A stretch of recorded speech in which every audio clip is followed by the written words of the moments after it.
So how do you find location from photos? Let me explain it. And if you are new here on Foxtecc, subscribe so you don't miss videos like this one.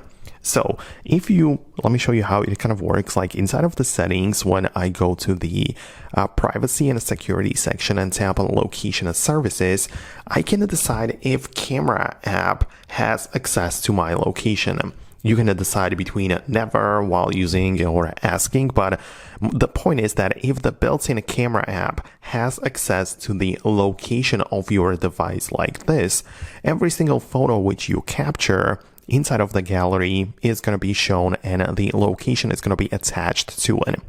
I personally keep it set to never, so it might happen that photo doesn't have any location attached to it.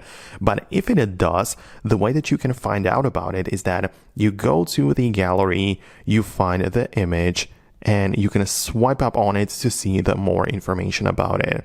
Usually we see things like the size, resolution, and so on, and more info can be added. Like this time, this is the one I downloaded from WhatsApp, for example, but as you can see, if there was any location attached to it, we would be able to see it right there.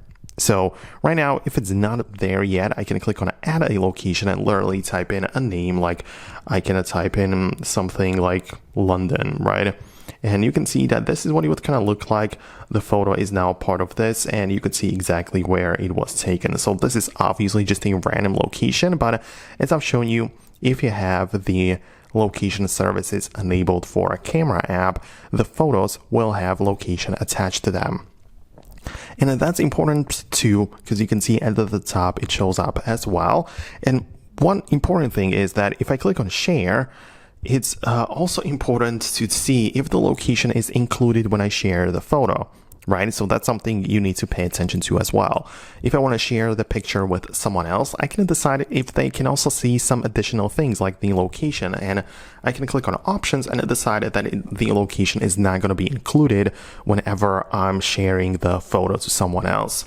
So similarly, if somebody else has shared pictures with you, they might have disabled this location toggle, and it means that you don't see where the photo has been captured. But that's how it works. Let me know your thoughts and opinions below. I'm going to wrap it up and I'll talk to you later.